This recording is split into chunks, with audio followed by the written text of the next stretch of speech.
Okay, we'll call to order our Planning Commission meeting for November 8th. Can we get roll call, please? Commissioner Isiano, Here. Commissioner Fajardo,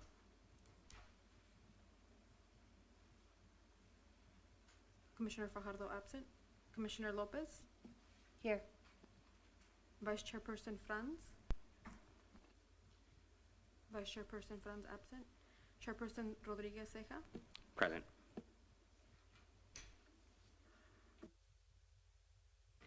All right, thanks. And if you could please stand for the Pledge of Allegiance, and Commissioner Lopez.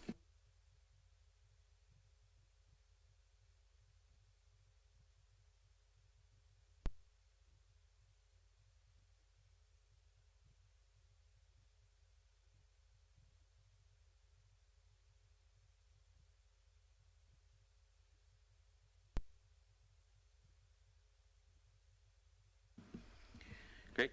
Moving on. Do we have any public comments for items that are not on the agenda? no public comments. Thank you. No minutes to approve, so we'll move on to our public hearing items. Item 5.1, Resolution 2071, 2072, and 2073. Can we get staff report, please? And 2074. Thank you.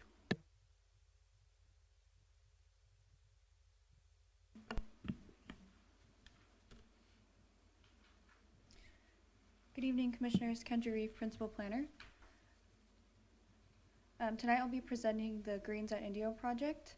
On February 7th, 2023, Candu LLC submitted an application to the Community Development Department proposing the development of a multi-tenant commercial retail center containing 3 quick-serve restaurants and 1 sit-down restaurant on 13,620 square feet of 6.12 acres of vacant land, which is located along Avenue 42 and Jackson Street.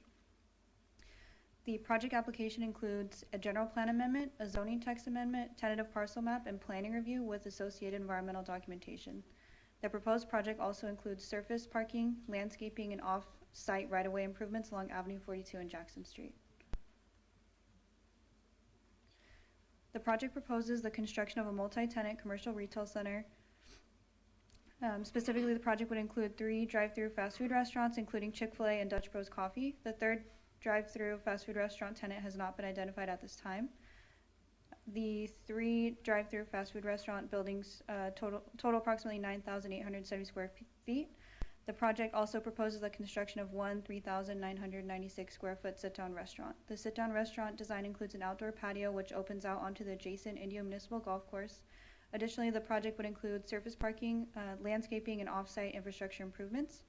In addition to the commercial retail development, the proposed project includes the reconstruction of the existing Indio Municipal Golf Course parking lot, which is located east of the driveway along the project site frontage on Avenue 42. The project proposal includes 4 underground infiltration systems within the parking areas. It's assumed that any additional sheet flows would be directed towards Jackson Street and further directed to the existing city-operated and maintained retention basin located approximately 663 feet north of the project site. The proposed amendment will be changing existing parcels from parks and open space to regional commercial. The surrounding parcels have a general plan land use designation of regional commercial. The RC land use designation allows for large format retail development along with associated restaurant and commercial service activity. The proposed project will be constructing 1 sit-down restaurant and 3 drive-through restaurants, which would be consistent with the amended regional commercial land use designation. The property is surrounded by various commercial uses that are consistent with the proposed project. The project site would be changed from open space to regional commercial to complement the change made in the general plan amendment for the zoning. The regional commercial zoning designation complements the regional commercial general plan land use designation. Therefore, the zoning text amendment is consistent with the general plan amendment.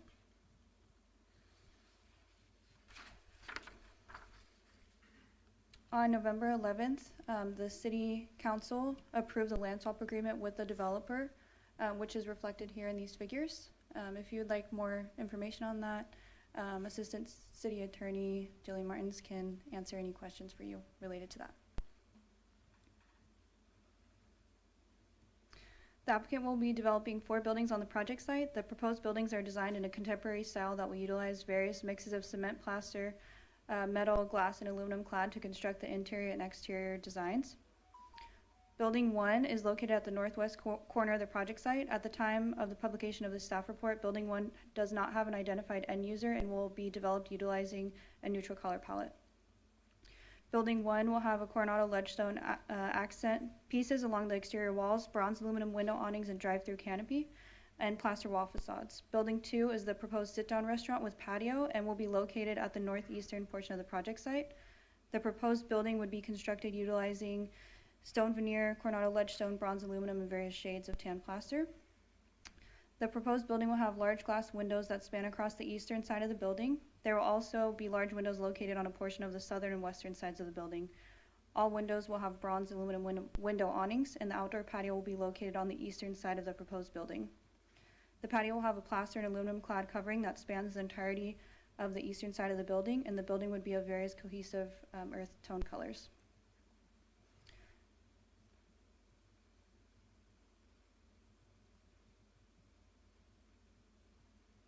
Buildings 3 and 4 are both proposed as quick-serve restaurants to be located adjacent to Avenue 42. Building 3 will be constructed with stucco, plaster, aluminum clad, and glass. Building 3 will be a Chick-fil-A. Chick-fil-A will be utilizing their custom Sherwin-Williams Urban Night Red as an accent color on portions of the stucco building. The proposed base color palette of Building 3 consists of neutral colors with different variations of tan, brown, and white. Building 4 will be a Dutch Bros Coffee. The color palette for Building 4 will be 2 different shades of gray with navy blue accents. The building will be constructed using metal and aluminum. It will also contain stone siding accent pieces along the lower south side of the building. The proposed building designs rely upon materials that can withstand extreme weather typical of the Coachella Valley. The compilation of buildings focuses its articulations to surround primary entrances. The facades are visible from the roadways and designed to provide visual interest from the public right-of-way. Table 3.03.05-1 of the UDC summarizes the minimum required vehicle parking spaces by land use. Drive-through only restaurants require 1 space per employee plus 2 designated spaces for pickup, and restaurants with dine-in and takeout options require the greater of 1 space per 3 seats or 6 spaces per 1,000 square feet, plus 1 per 150 square feet of outdoor dining and seating area over 450 square feet.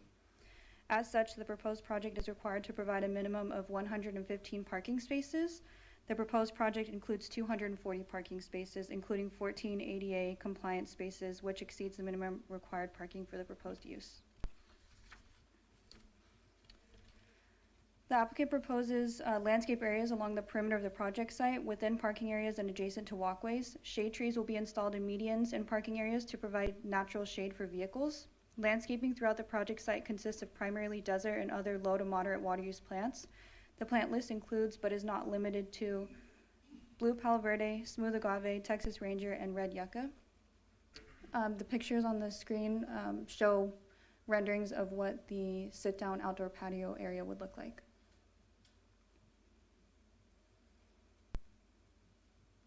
For reference, this is some of the plants that will be utilized in the landscape plan.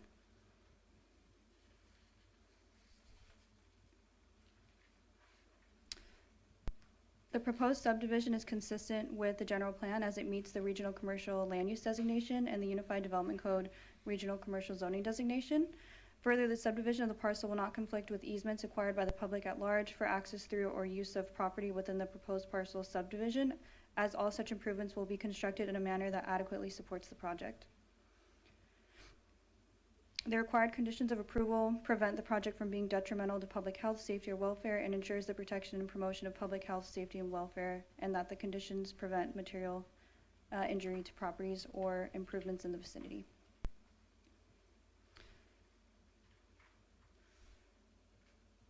The applicant's environmental consultant, Kimley Horm, completed an initial study with a mitigated negative declaration in compliance with the California Environmental Quality Act.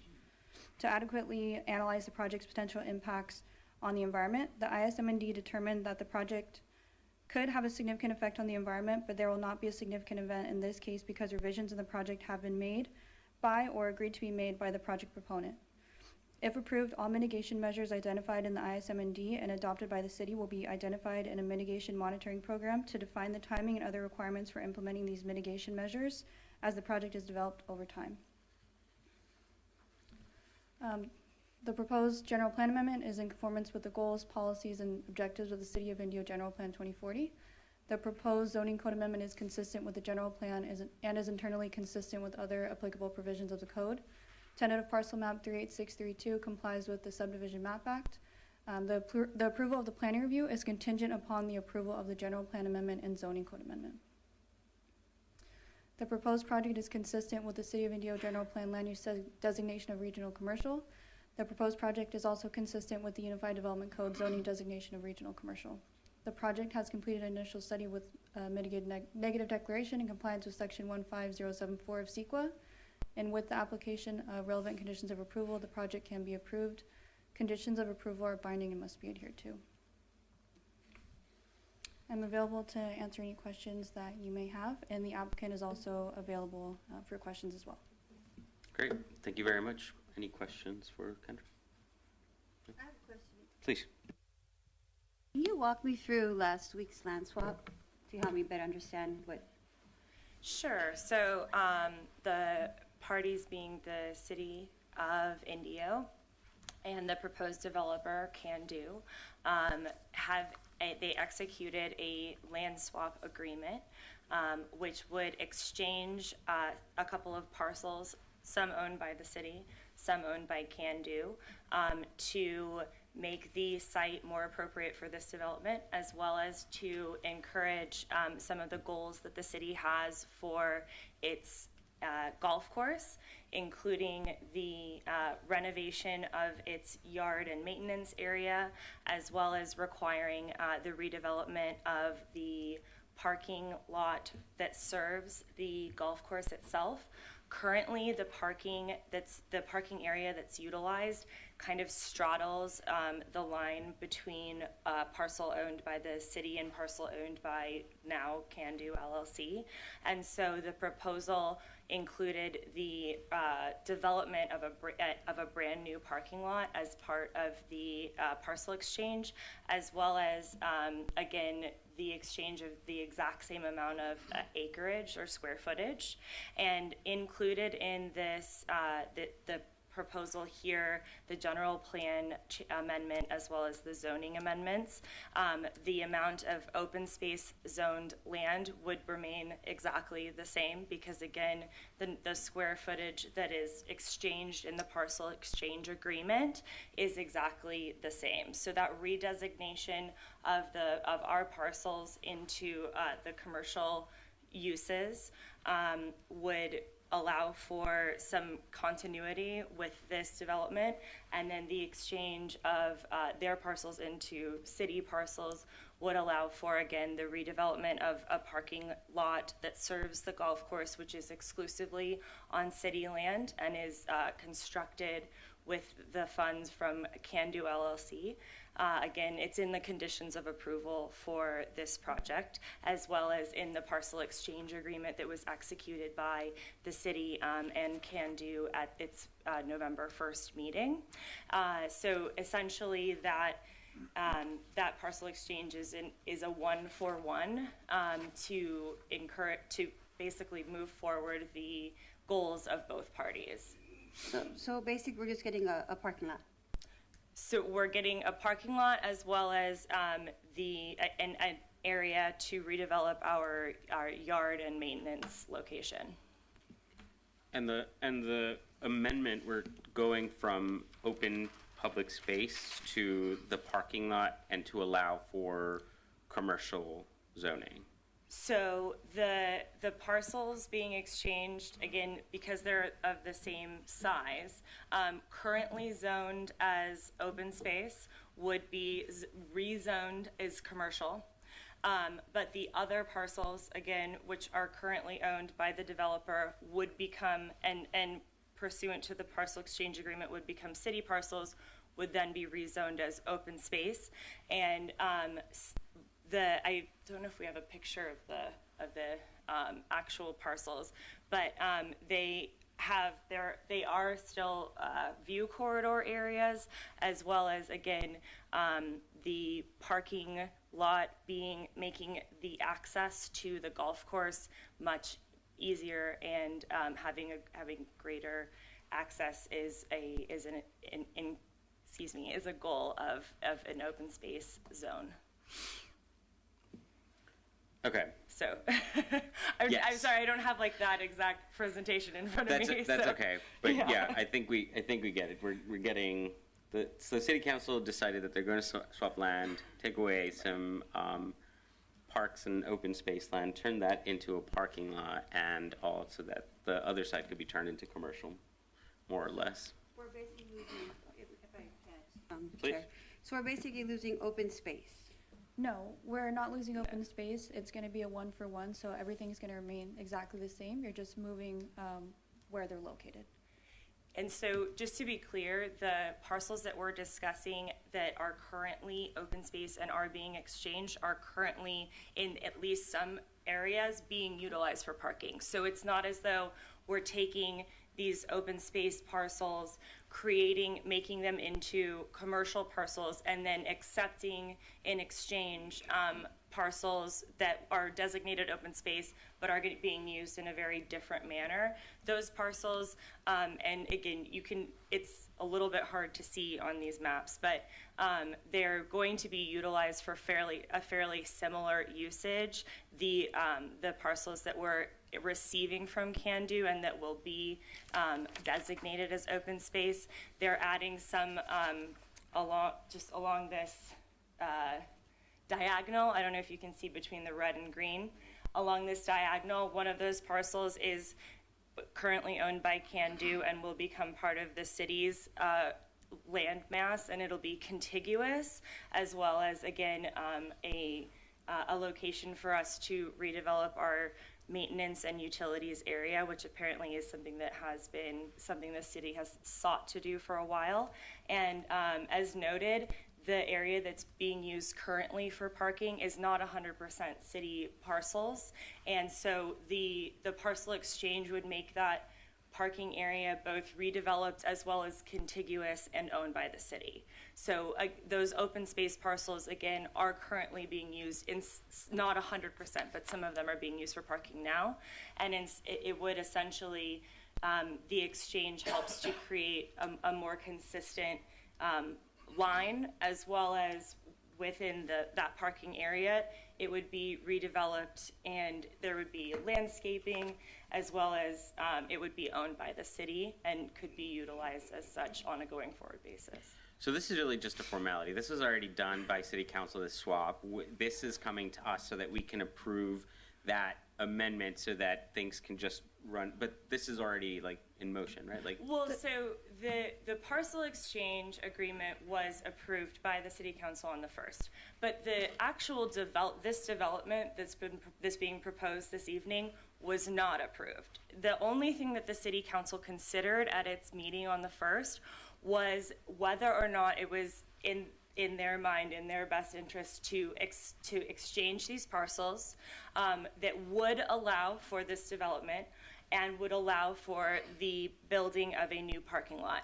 They did not make the determinations that are before you this evening. So that relates to adopting these resolutions, putting forward for their consideration and potential adoption the resolutions which would make the changes to the general plan, as well as the zoning designations, the conditions of approval, the land use. All of those items are before you this evening and were not considered at the November 1st meeting, wherein they solely considered the exchange, the one-for-one exchange of parcels.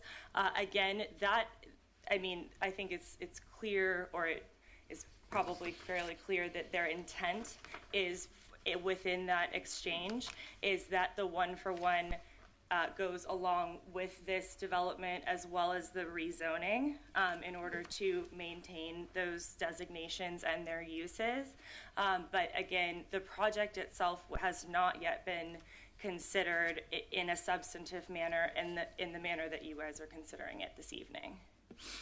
and then just, I guess for background, there has been recently approved some investment into the actual property or city-owned golf course. Is that correct? Like we're as a city, we're doing some investing in there as well. Yes, funding has been allocated for the redesign of the golf course clubhouse. Okay. And so then this process now, this is still a recommendation to city council. So ultimately, city council will decide whether they want this done or not. Yes, so the proposed resolutions are resolutions wherein the planning commission considers and recommends for approval to the city council these changes that are outlined, the maps, the land use approvals, as well as the general plan and zoning designation amendments. So all four of the resolutions before you are, again, they're they're drafted as the planning commission recommends that the city council adopt. What was the vote? The Count? vote was 4-1. Okay. I have some questions about not the land swap. Do you have any other questions about the land swap? I have some questions about the actual development. So for the conditions of approval, recommendation for conditional approval, we're saying currently right now there's the projected uses, especially with the drive-throughs, those are currently not allowed. And what we're doing is we're recommending to the city council to say yes to those. A majority of the project site is zoned regional commercial, so they would be allowed. There's only slivers of the property that are open space. Gotcha. So where the proposed drive-throughs and sit-down restaurants are going, they are permitted uses in that zone. Gotcha. Okay. And then regarding the, so this has come up to us before, right? Came up to us for a design review? They came forward for a project consultation. Consultation. So there's not going to, once we do this recommendation, there is no project review, right? Like a design review? Or That's a part of the project, so that's resolution number 2074. okay, so we are doing that, but it's still a recommendation to So- city council? So the general plan amendment and the zoning text amendment and the tentative parcel map would all receive recommendations of approval to the city council. The planning review portion of it is contingent upon approval of those amendments. But if you were to recommend them for approval and those other outstanding items were also approved by city council, then the planning review approval would move forward. Okay. But the planning review approval is contingent upon those other other three items receiving approval by the city council. Okay, can we go back to the landscape plan? So what I know you said this is consistent with our general plan, which really outlines walkability, connectivity, all of these things. So can you talk a little bit more about how this project does that? Yes. Please. Actually, the applicant in their presentation has a site plan that demonstrates pedestrian connectivity throughout the Great. project site, so they can touch on that a bit more. But there are walking paths, and they're going to be completing sidewalk improvements in the development. So there will be pedestrian connectivity throughout the entirety of the site. There will also be portions of the sit-down restaurant that will open up to the Indio Municipal Golf Course. Okay. Okay. Yes, please. Kendra, is there like a traffic plan attached to this? I know we got this like at 4 o'clock. Is there like a traffic plan? There is a traffic plan that was published with the staff report. Okay. It's one of the attachments with the initial study. Okay. Those are my questions for you. I think we'll go ahead and then open the public hearing and let the applicant give us their presentation. For questions pertaining to traffic as well, or traffic management, their consultant is available online for questions. Do you have questions specifically about the traffic? Yeah, I'm gonna pull it up. open up Yeah. Okay, well, go ahead. Please.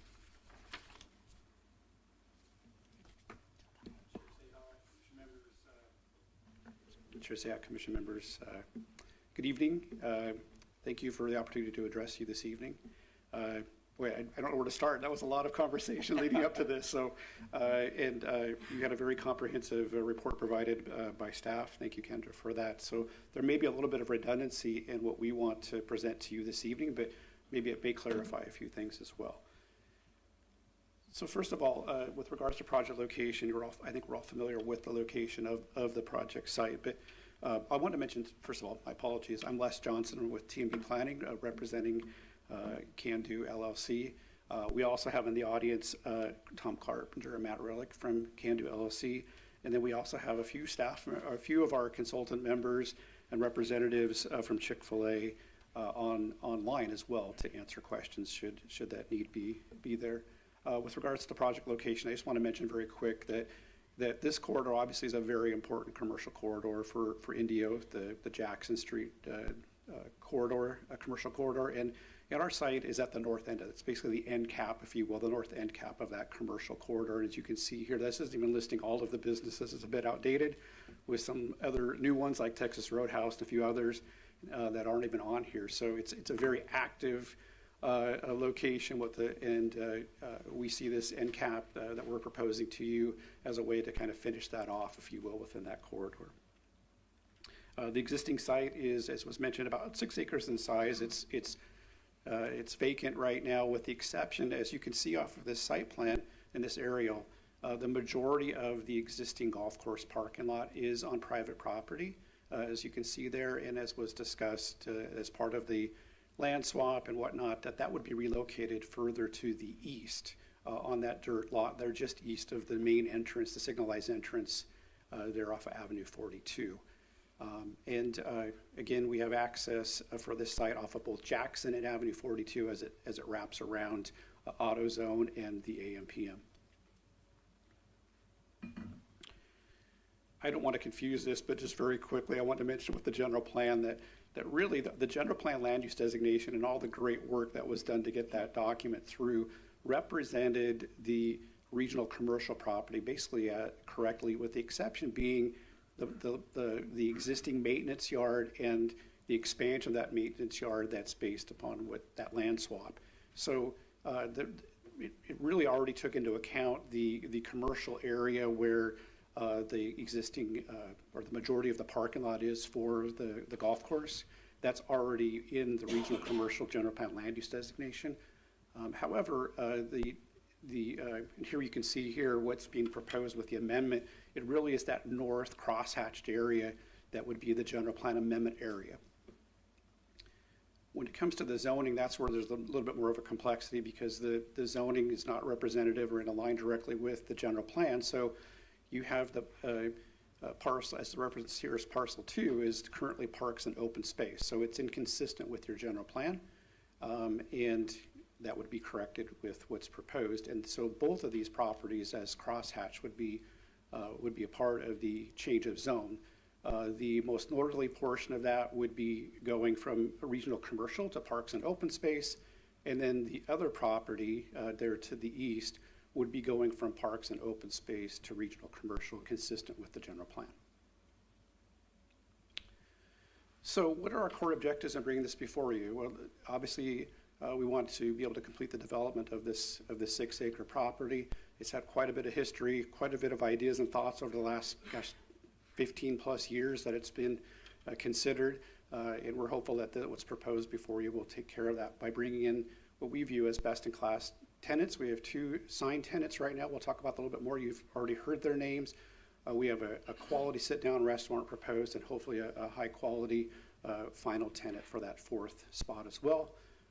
That also, one of those core objectives is to create an opportunity for that golf course parking lot to be relocated and established on city-owned land, securing that long-term in perpetuity. Also, the opportunity to bring food and beverage offerings in proximity to the golf course, especially with the sit-down restaurant, the potential adjacency and relationship that could exist there. And also, finally, but very important as well, is completing off-site work on both Jackson and Avenue 42 and landscaping along Avenue 42. So it'll be a definite aesthetic improvement to what's there today. So we were before you back on April 26th.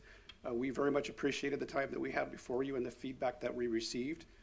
In response to the feedback, there were certain things that we took carefully into consideration. We reviewed the pedestrian connectivity. It's really important for us, as we were definitely in parallel with the Commission's comments on making sure that this is an important internal and external circulation opportunity. The North Indio area has a tremendous amount of residential rooftops, and we believe that it's a walkable environment, and this site could be a location that, again, brings people in. So we want to make sure that connection was there, but also the internal circulation, that people can go from location to location, from the golf course to any of those locations, and have a safe means of access to those various restaurants. We also reviewed opportunities for shade. That was a key issue of discussion, was where can shade be provided? We all know that 4 months out of the year it gets a little warm here. We want to make sure that that's as comfortable as possible for patrons of the restaurants. So there were canopies for drive-throughs added, and also for one of the locations for a pickup point. I'll cover those in just a moment. And there were some additional trees provided in a few areas, most notably within the Chick-fil-A patio area on the north side of the building. And then there were revised building designs, and I'll cover that in just a moment as well. So you saw the site plan earlier. Again, there's 4 pads with Dutch Bros and Chick-fil-A located off Avenue 42, the sit-down restaurant right there in the middle up against the Lights at Indio Golf Center, and then pad 1, which has not been determined yet, off of Jackson. So we have a conceptual design and for consideration, but a tenant is yet to be secured for that site. So regarding pedestrian connectivity, this graphic here is to really be able to show you that connectivity, the internal and external. So obviously at the main signal on Avenue 42, as well as from coming down from Jackson from the north, there's the ability to come into the site off of those locations. There off of Jackson near Building 1, as well as a couple of points on 42 at the signalized point, as well as just to the west of Dutch Bros. And then internally, we wanted to make sure that the path of travel did not conflict with any of the drive-throughs and the queuing and stacking and the busyness that can occur in those areas. So everything's been pushed out away from any of the drive-throughs. None of them are crossing an active drive-through queuing area. I also wanted to point out there are actually three connection points with the golf course as well. 2 of those are gated, so they would be matters of that relationship with the course going forward. With the third one just connecting further to the east along that drive aisle. But right adjacent to that sit-down restaurant, there are two gates to where there could be a pedestrian connectivity and if open to it, possibly even allowing for carts to come into that environment if that would be a future interest. So just one idea with regards to the canopies. The top 2 are photos from a Chick-fil-A restaurant to give you an idea of what is being considered. Again, very focused on a shade environment to get folks out of the sun, also with heaters. As we know, we do get a little cool here in the winter months at night.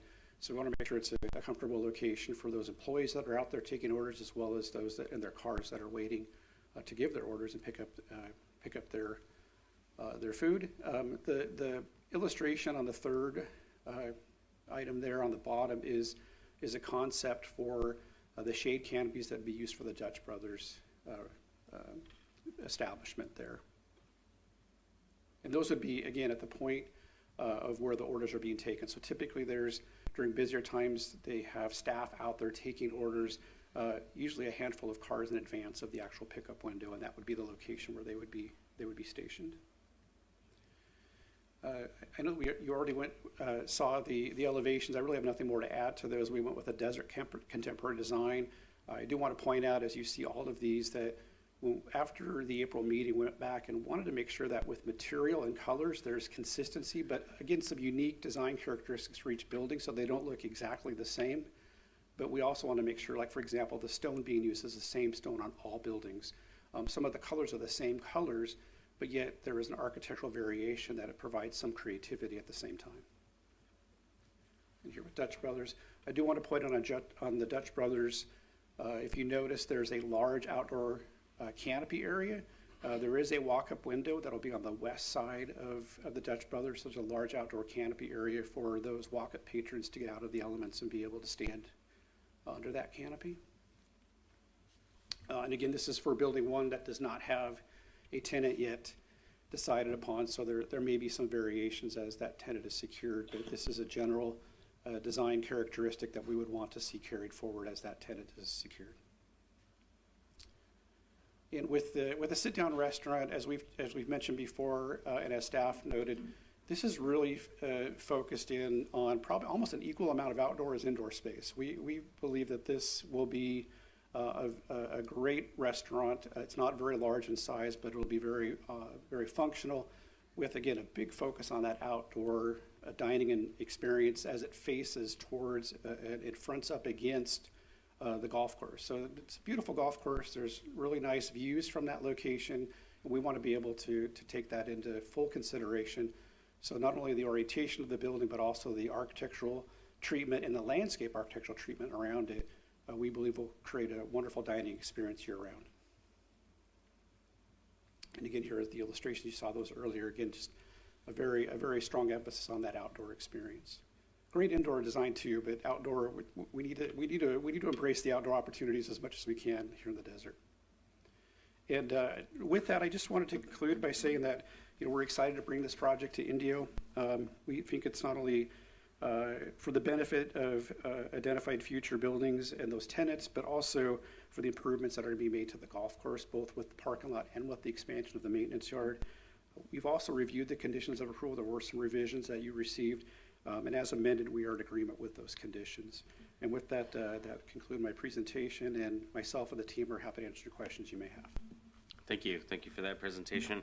I do have a question about the during the staff report, we talked about this having the potential of having a big environmental impact, and that there was already mitigation measures that were taken into effect. Can you speak more on what those mitigation measures are? I did not do that. We have another staff member from Kimley Horn that handled that. She could speak to it if staff can't, but we'd be happy to fill in wherever staff would like us to. Okay. Some of the mitigation measures include monitoring for potential burrowing owls and bats, things of that nature that may or may not be present on the project site. So while that will not have a significant impact, it is something that is going to be accounted for in the mitigation monitoring and reporting plan. And those mitigation measures and that program are listed in attachment 7 of the staff report. So what were the potential environmental impacts? Was it the burrowing owl? They may or may not have a presence there, according to CDFW, but there were mitigation measures put into place to account for that. And in the event that they are found, there's mitigation measures put into place to make sure that construction times don't cause harm to the burrowing owl, and that they will be relocated in the event that they are found there. And so according to the environmental review, that's the only thing that is going to potentially harm the environment, not the drive-throughs, not the, right? Is that what I'm hearing? Everything has been reduced to a less than significant impact for the initial For study. the building, that all the development. So the only thing that we're really concerned about that could potentially have big environmental issues is the native owl. There are some that are listed for potential strong seismic ground shaking. Those are kind of standard within every project in the state of California. So they're more one-off items. Their CEQA consultant can speak more to that, but the only comment we received pertaining to CEQA was from CDFW, and those were addressed and included in the mitigation monitoring and reporting program. Great, thank you. If you'd like, Chair Ceja, we do have our staff member from Kimley Horn online if you'd like to have her answer. Sure, if she has something to add.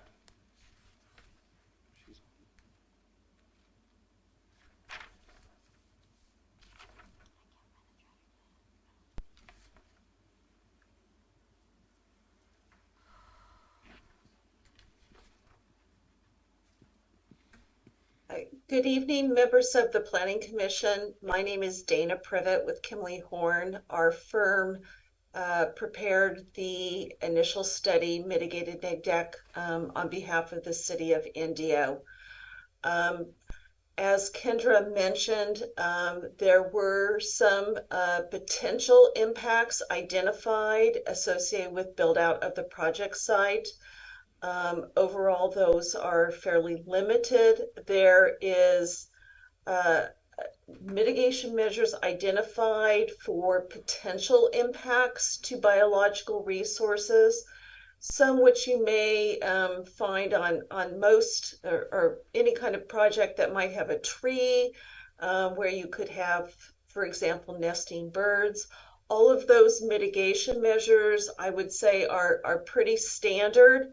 While we did not identify habitat for the burrowing owl, the California Department of Fish and Wildlife felt there was a potential for that and requested that mitigation measures be added.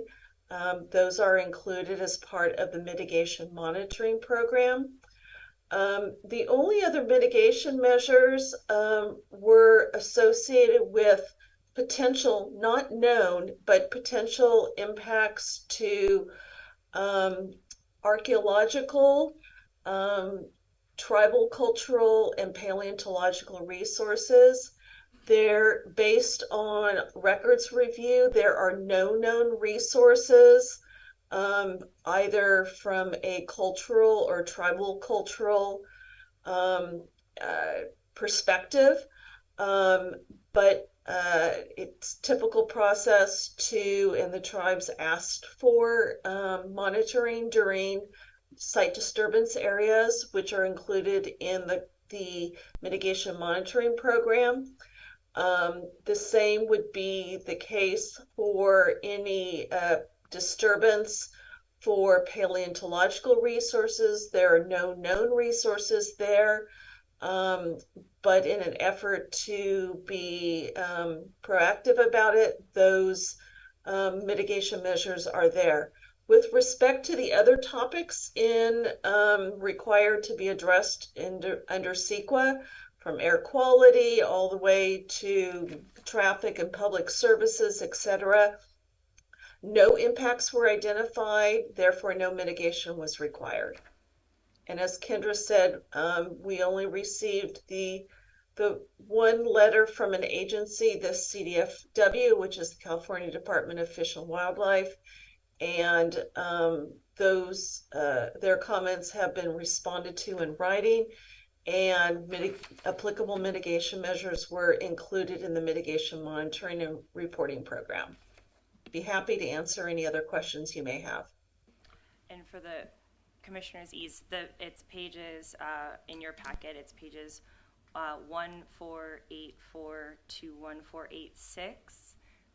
That gives you a graph of the mitigation monitoring and reporting program, so that you have a little bit more detail on what Kendra and the CEQA analysis have just gone over for your review. Great. Thank you. And thank you for adding to the presentation. Okay, we'll go ahead and I think we only had the applicant actually for this, Mr. Johnson. So are there any public comments online?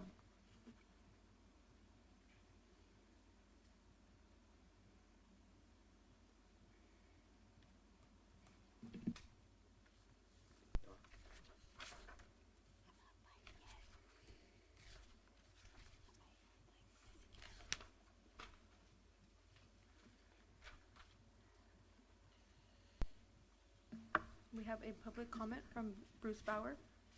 Bruce, you've been promoted to panelist. You can go ahead and speak.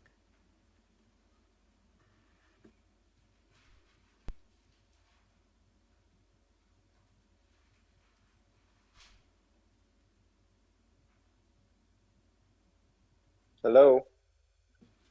Hello, we can hear you. Please. Okay.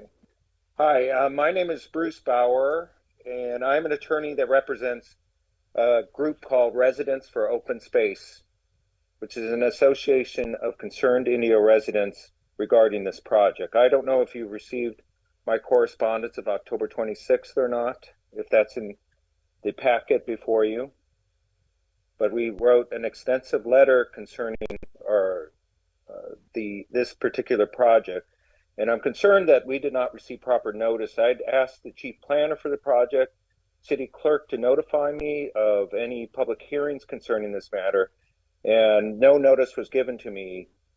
And just learned about this at this late hour. But I don't know if you have the letter before you. Should have it. It should be part of your package. We corresponded with respect to the effort by the city to adopt a mitigated negative declaration, which we do not believe is appropriate in this matter.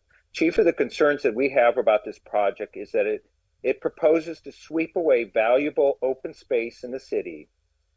In fact, the project proposes a zone change for more than 50% of the project's area that would fundamentally destroy open space for city residents and change it into a commercial space.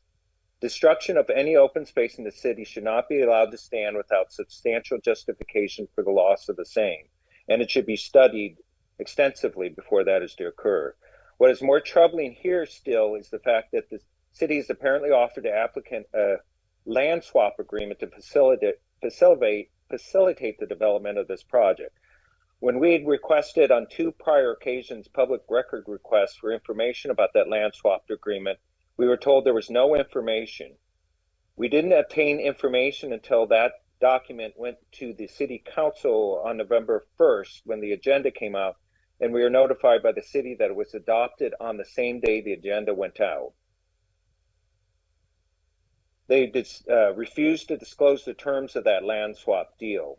The Indio residents should be rightly concerned that this project is being moved forward and destroying open space without disclosing the full course of the dealings between the applicant and the city. And what's more troubling still is that the city is being asked to swap out open space for its residents in place of a fast food island. So there'll be 3 fast food restaurants here with drive-throughs. So I thought it was ironic that the applicant said that this project would open space, would make it more available to the city residents.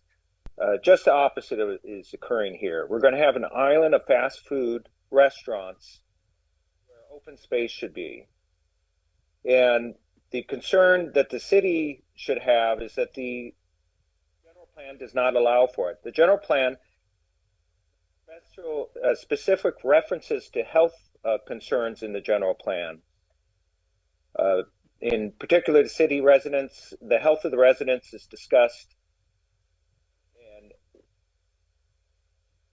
stated that the city is behind, it has a higher rate of obesity and poor health than the residents of the state at large. This is borne out by the fact that 28.4% of the adults in Indio are obese or overweight compared to 26% of residents in Riverside County and 25% in the state of California. So the notion that the city can convert open space to a fast food haven without significant impacts denies all of this evidence. The general plan provides that the lack of open space is part of the problem.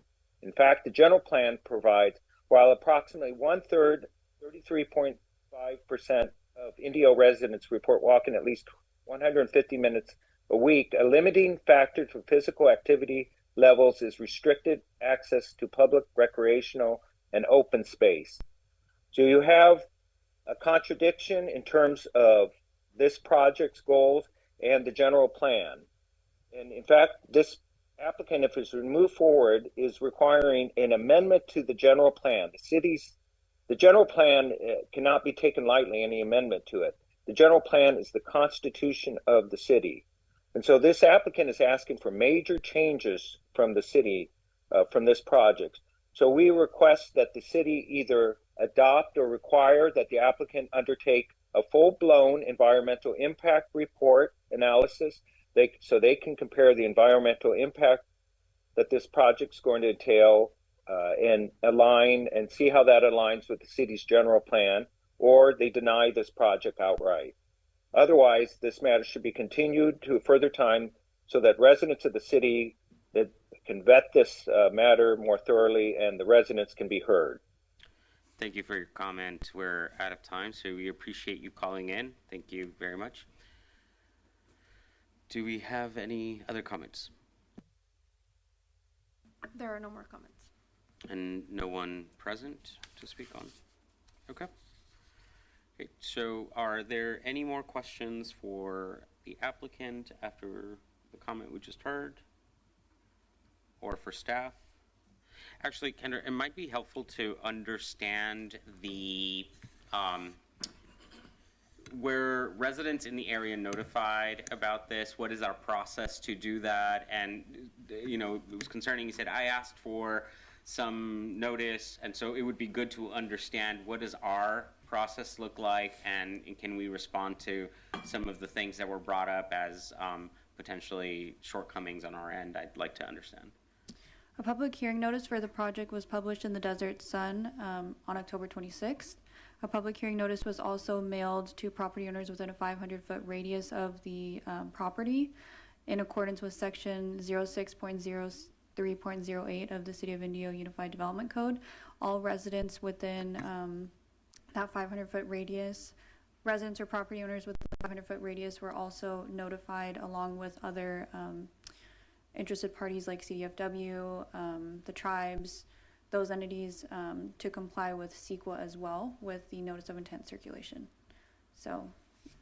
And the letter that Mr. Bauer is referring to was submitted in relation to the consideration of the land swap agreement at the November 1st City Council meeting.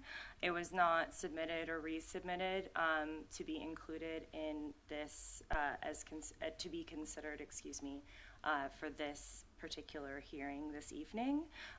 It is accessible. It would be appended to the November 1st meeting. So, and I'm certain we could get you guys a copy if you would like to review it. But just to clarify what Mr. Bauer had indicated, it wasn't submitted as a public comment for this item this evening, and that's why it was not included. Was Mr. Bauer and that group notified about this meeting today? Yes, he was. Okay. Any other questions? I would Yes, request that you provide the applicants the opportunity to respond to Mr. Bauer's comments as well. Okay. Yes. And yes, and if I can get a copy of that letter as well from the community, thank you. Please. Chair Seha, Commission members, I just want to say two things in response. One is, as I showed in my slide, the general plan land use designation for the property right now is not, it does represent the appropriate regional commercial designation. So what is happening on the general plan side is you're actually gaining open space because the property where the maintenance yard is being added, that is currently regional commercial. So that maintenance yard area is going to become open space, parks and open space. The area that we're talking about where the Chick-fil-A would be located and the parking lot is, primarily the parking lot is for the golf course, that is currently in your general plan as regional commercial. So there is not a loss of open space with the general plan amendment that's before you. From the zoning standpoint, it's two things. One, it's correcting the zoning to be consistent with the general plan as is right now. So that area that I just mentioned where the Chick-fil-A is proposed and where the parking lot is, you would bring that into consistency with your general plan with a regional commercial zoning. And then the only other change would be the maintenance yard area and that area going to open space, parks and open space. So again, there's not a loss of open space land in association with what's being proposed before you this evening. Thank you. And just to piggyback on Candu's indication there as well, as I was kind of going over the land swap agreement earlier, I had mentioned that the currently designated or zoned open space area is not being used in the manner that was effectively conveyed by the public commenter. As you can see in some of the renderings, it's currently it's basically a dirt lot that's being used for parking. So it's the land swap and the redesignation is not what we would consider to be a major impact to the use of an open space designated area.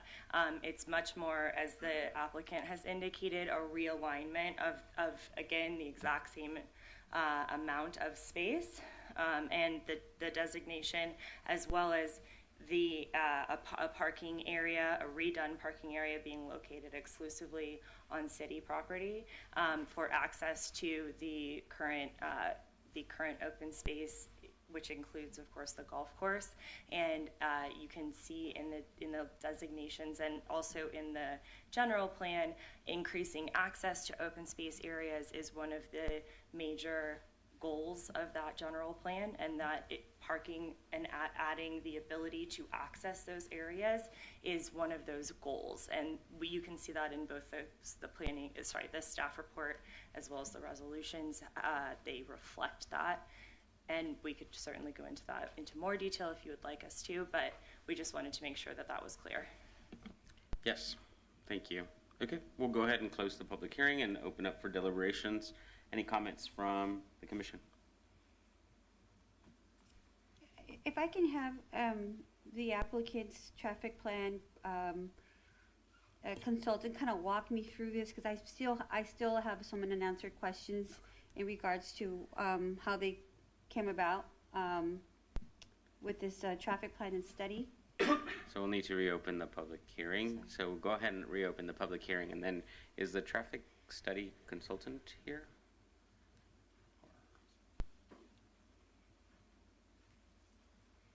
I believe, again, Dana Privet could speak to that, who addressed you just a few moments ago.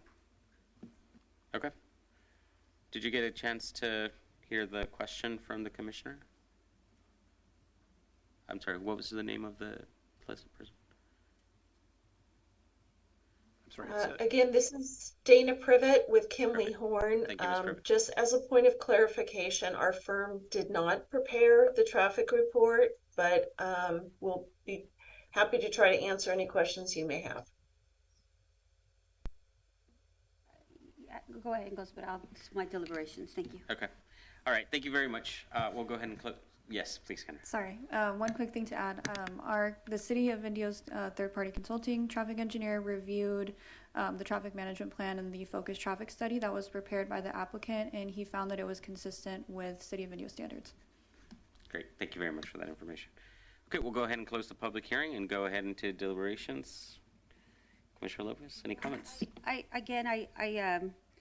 We talk about City of Indio standards and that area. I really would like to see some type of traffic plan or study based on if that's our standards. Driving through that area is just to me it's like a public safety issue with some of the development next to it and across the way.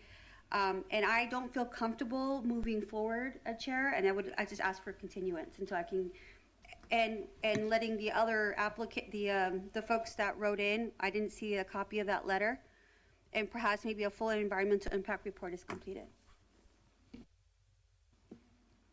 Can you advise? Chair, for the record, Kevin Snyder, Director of Community Development. So the Commission in your deliberations has a responsibility to make sure that your deliberations are based on factual evidence, and with all due respect to Commissioner Lopez, her comments have to be factually based. We have a qualified traffic engineer who works for the city who has evaluated the traffic study that was submitted for this and has determined that it meets city standards and that does not create a significant impact in the intersections that were studied. So I encourage all of the commissioners, and the reason why I popped up to talk to you is to make sure that as you create the legislative record, that your comments and concerns are based on factual information. It's important that that be done. You certainly have a right to continue the public hearing. That's not in question. You should, for the basis that the public records state why, and I would encourage you that they be factually based. If you have questions for the city consulting traffic engineer that you would like, that's a factual basis. But I would encourage the Commission not to express opinions that aren't factually based, and I apologize for interrupting the conversation. But again, if you have questions to this consulting traffic engineer or for the engineer that, for the applicant that completed the study, is certainly appropriate to, or you could consider continuing on that. But I would just discourage the commission from making personal observations that aren't based on fact. When you have information into the record that is factually based, that shows that at least the party that works for the city and that is trained and qualified in these matters has not found substantial concern or issues. So just would encourage the commission to do that for the purposes of a factually based legislative record. I appreciate that. So, Commissioner, just to understand, you're requesting a continuance until we can hear directly from the traffic consultant to answer some questions you might have? Correct, and since there was not really a traffic study plan, I'd like to, again, ask for a continuance based on that. So there is a traffic study in the staff report. It begins on page 1329. It looks like it goes, based on my notes, through page 1438. So just to be clear, if you have follow-up questions that weren't answered this evening about the traffic study, that you can continue the public hearing to request that a more detailed presentation related to the traffic study be given to the Planning Commission in order for you to proceed. I just want to clarify for the record that there is, in fact, a traffic study included in this packet, as well as the fact, which has already been put on the record, but just to be clear, that it has been, in fact, reviewed by internally and found to be consistent with the standards set forth by the City of Indio's traffic engineer. So, I'm certainly not telling you that you cannot continue the public hearing. I just want to make sure that it's clear that that information is provided in this report, and the continuation, we would just want to make sure that we're clear on what we're requesting for the next meeting. And as I previously stated, I'm more than happy if you have specific questions to try to answer them tonight. Yeah. As has been eloquently said, is a traffic study was done. It was based on a traffic scoping agreement that the city approved. The traffic public study hearing isn't open, so we need to be in deliberation. So thank you very much for contributing, but our public hearing is closed, so thank you. Okay, so we'll need some consensus here, right, to be able to do the request. I'll go ahead and give my comments, and then Nico, please, chime in. I hear what you're saying. I've had this conversation various times about this particular area in traffic and gotten the same response. Our community isn't accustomed to traffic in the way that they think of traffic. Waiting 5 minutes to get into the, off the ramp is not considered by the standards across maybe Southern California or California. So I hear what you're saying. Unfortunately, I feel like we've come across this same question in these developments. This was a question of mine when the Texas Roadhouse came up, and I said, hey, I go to that gym, you wouldn't tell, but I go to that gym early in the morning, and people are zooming through those different streets, and it's very dangerous. But yeah, we've gotten our traffic engineer addressing those and giving us an understanding. So personally, I don't see that would be a necessary step for continuance. I do want to say though that I'm not, this is opinion, I'm not in support of swapping, and I understand we said the land currently is not being used for open space, but I was part of a panel at ASLA just last week talking about open space and how cities are constantly not allowing to develop this, and we're turning them into projects like this one. So I agree with some of the sentiments that were said in the public comment. I would probably get behind the project much more if these jobs that were being created were jobs that were not minimum wage jobs, if we knew that there was going to be a huge good impact to the community. I know that there will be some tax revenue that will come from that. That's a good thing for us, but I do think one of the biggest problems that we have across this country is that zip code is the biggest determinant of life expectancy. And I've said this publicly here. North Indio, particularly that area, 92203, has a larger life expectancy than Southern 92201. So I'm worried that by reducing the amount of open space, we are going to be creating the same problems that we've created in the southern part of Indio and reduce the life expectancy of our residents. This is a big concern. This should be a concern. We're talking about our life, how long I get to live if I live near these types of developments and what the city is doing. So those are my comments regarding this. It's not about the decision that will be made, but I do think it's important because this type of project is addressing some of those concerns. So Nico, I'm really curious to hear what you think about the request from the Commissioner Lopez, and then maybe we can decide. I also have some traffic concerns. I don't know if they would be included in part of the study or if that's more the internal traffic of the development, but to my knowledge, the last Chick-fil-A that opened locally for several months was directing traffic, or at least several weeks, directing traffic outside of the parking lot. It does look like this stacking was, put in mind when they designed the parking lot and the drive-through area, but nevertheless, in Palm Desert, it was going up to a half a mile away from that parking lot. So if something like that were to happen in this area, I'm just kind of curious as to how that would affect, that major thoroughfare of 42 and Jackson. It seemed like it was a temporary issue, but if something were to happen like that and create a logjam in that area for several weeks or months, that might be an issue. Perhaps that's been addressed in the traffic study. I did not get a chance to review that on what was included in the packet. So you're saying you would like to hear from the consultant, and you are thinking, I'm curious about the request for the continuance. I would be open to hearing more. I would respect Commissioner Lopez's questions that she feels she needs to have answered to, make a more thorough decision.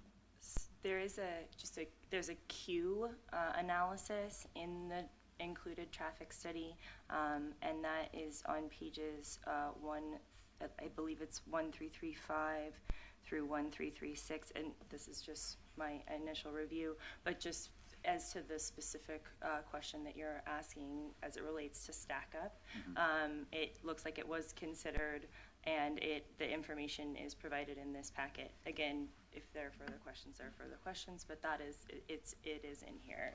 It looks like it was considered. I don't know if it was considered as it relates specifically to the other location that's close by. I don't believe so, but that would be. That there's some information provided here. And Commissioner Isiano and Planning Commission members, so I just wanted to draw a distinction. Typically, the traffic study is going to look at the overall operational nature of it, not short-term operational impacts such as a grand opening event. And Commissioner Isiano is exactly correct. We do see instances when we have certain uses that come in that create a certain level of interest and activity. You may or may not remember when you considered the Dutch Brothers on Highway 111. We actually worked with the applicant on a traffic management plan, involved the Indio Police Department to ensure and minimize the impacts. If this project was ultimately built, though the traffic study won't address that, we would be working with the applicant, the restaurant operator, the property owner, and actually as an adjoining property owner, we would have shared interest in making sure that there's minimized impact. So typically those are considered short-term operational impacts where the city works with the parties involved to minimize to the extent possible. There will be some impact, there's no doubt, but to minimize to the extent possible the impacts that will occur to primarily intersections and also stacking out into public rights of way. So that's where you'll see, for example, I'm familiar with the one in Palm Desert. They worked with the city of Palm Desert to minimize that. Similar situation was internal, so they had internal circulation, and then they tried to minimize the damage to the public right of way in terms of, or the impacts to the public right of way in terms of the potential queuing out into the public street system. So again, if this project was to ultimately go forward, we would be dealing with them on that short term, whether it's a week, whether it's 2 weeks, whatever the time frame is, And then the traffic study looks at the long-term overall operational impacts, which is why the internal queuing analysis that was done as part of that seeks to demonstrate there's adequate on-site capacity. Thank you, Kevin.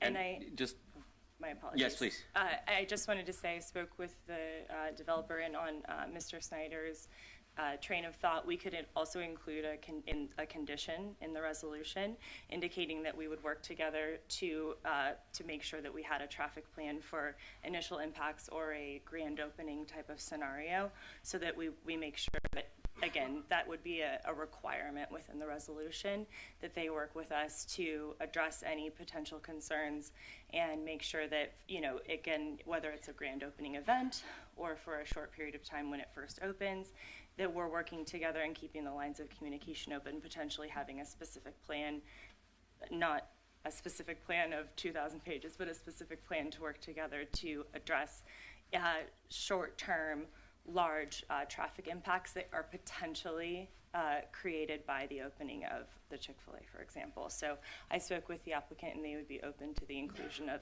a provision in that resolution indicating that they would work with us on that. Great, thank you. Thank you for doing that. So, yeah, and then just to add that, this is sort of like I said earlier, really a formality in the sense because we've already decided as a city that we're going to be throwing a few $1 million into that golf course. We've already, City Council's already decided that they're doing this land swap, and the reality of it is that we can do this continuance, and we're going to hear a lot of the same things that we're hearing about the traffic and the things that they've just clarified. I'm in favor of getting something, this condition, if the concern is the impact of the grand opening. But yeah, I would say, not a recommend for us to do a continuance, but I respect if the two of you want to do this, that is the majority, and so I'm happy to consider whichever.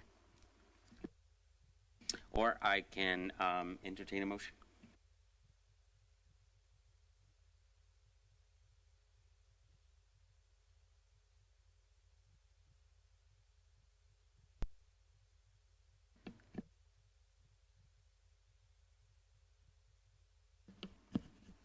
I would be agreeable to moving forward and listening and adding that condition of approval. And you'll make a motion. Yeah. Okay. So you'll have to say something.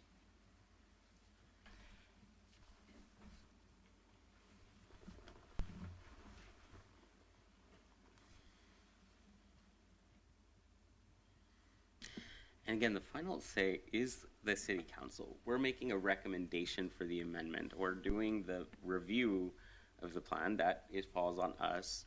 The recommendation for the other things, that is ultimately going to City Council. So, just want to remind us of that. So. Okay, I will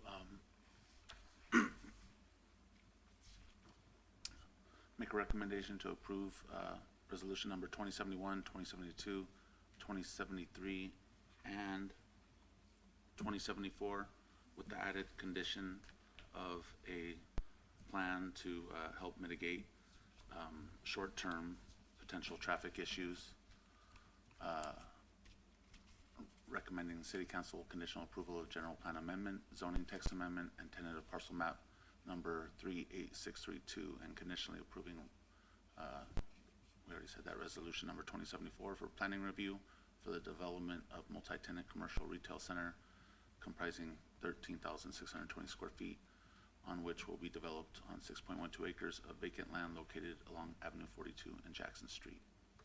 Inclusive of the memos that were distributed as well prior to the Planning Commission meeting that referenced the modification of conditions of approval for resolution number 2074 and 2073. And the condition of us traffic The traffic plan management plan. for the grand opening of restaurants in that region. Yeah, and so the city attorney's office would work with the community development department, and we would include that additional provision as conveyed in this discussion and in the motion that's made. We would include that condition in the proposed resolution that would go to the city council. So the language would be significantly similar to what we've laid out here just so that's clear. Do I need to add anything to that motion then? No, just as long as you're including the, Yes. the memos and the additional condition as it relates to grand opening or short-term upon opening, traffic impacts as a condition that they work with us to ensure that there aren't major traffic impacts during that initial opening period. Yes, including as indicated by staff.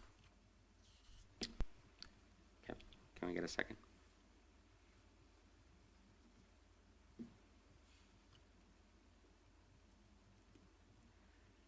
You can say.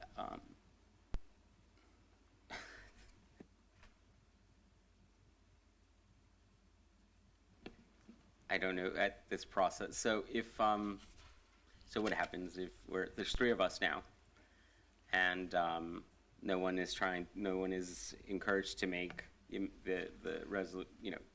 make a recommendation to approve or to make to second the motion. So what happens?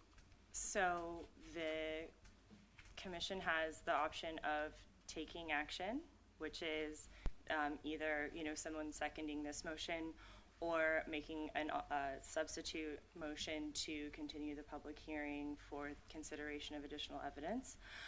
If you do not take action on the item at all, then it would need to be, I believe it would need to be renoticed and brought back before you for a full hearing similar to this in order for the project to proceed, because you have decided not to take action on it. I believe that's what is provided in your municipal code as it relates to, public hearings.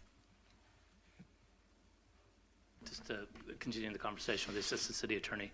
So if the commission fails to take motion action, that is in essence a recommendation, a no recommendation to the City Council on the policy actions per the adopted municipal code. So if you fail to take action, and just for the record, if there's a motion made, the chair can second a motion, just for the record, whether you choose to or not, but I just want to make sure that's clear on the record as well. So you can continue this and allow for factual reasons and allow further conversation. There may be additional commission members present if that occurs. Or if you decline to take action, that in essence is a no recommendation on the policy actions that are being proposed to your city council. So at that point, and unless the assistant city attorney disagrees, I believe that's my understanding, and since I kind of helped write it, that's how I believe it to be interpreted. So which is part of your process. You are not obligated to make a recommendation, but it stands as essence a no recommendation, and that's how it would be reported to the city council. Okay, and that would have been the equivalent of a majority voting no. Correct. Okay, so if there isn't a motion and not everyone is feeling, we can take no action. So we don't have to move this forward. So I'm not comfortable with doing a second. I'm not. There's a lot of things that I think, there's just a lot of, let's let city council, we'll make, if there's no action, then we say no from us, let them pick it up and they can take it where they want to take it. Yeah, so I would just, for the purposes of the record, and making findings as to the support for your decision to take no action is essentially to put forth a record. So essentially what you have said, what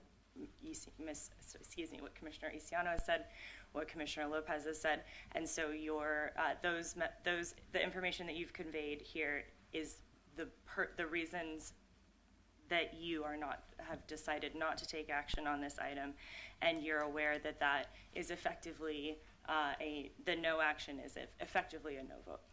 Okay. That's correct.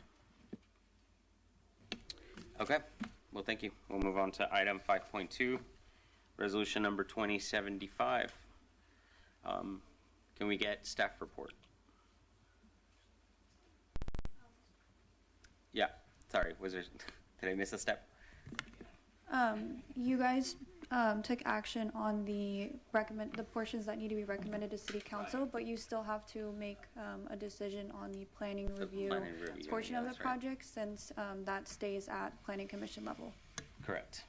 Okay, so then no action on which resolutions? So that would be, no action on resolutions 2071, 2072, and 2073. And then, yes, because thank you for correcting that, because resolution number 2074 is the planning review. The planning commission needs to take action on that item, whatever the vote is.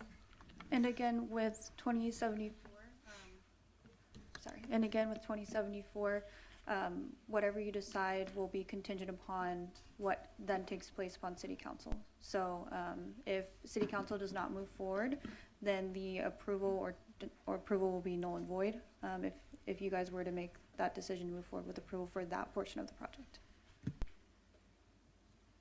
And if I can add one additional point, for the planning review action, again, stating for the factual record as to why you're taking whatever action you're going to take. If you note for the factual record that the commission took no action on the other resolutions that underlie the needed policy actions for the planning review, that would be evidence of a factual reason. So you don't necessarily have to go into a long discussion about this. You can simply tie it back to your lack of action on the two preceding resolutions.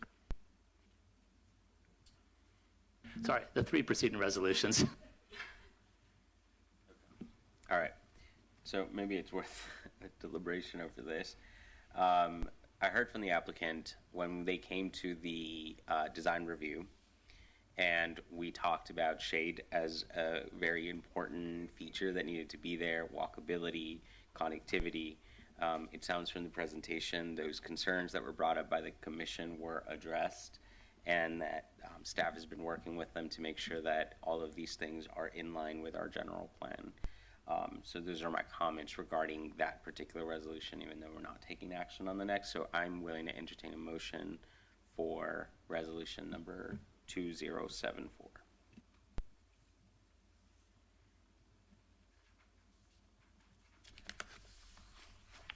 So I'll make a motion to approve modified conditions of approval, the Greens, for resolution number 2074.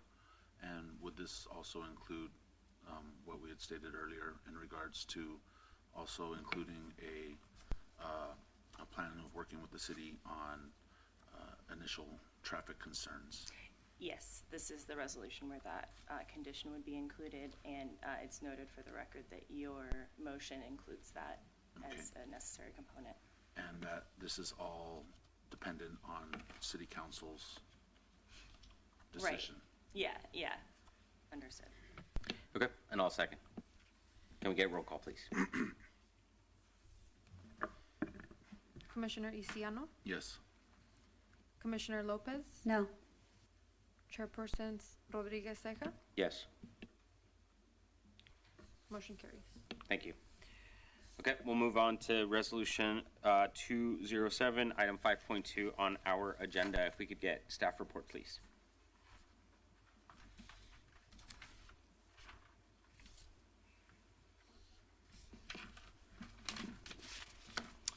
Good evening. For the record, Kevin Snyder, Director of Community Development. So in the vein of continued policy considerations, this evening you have another policy consideration before you.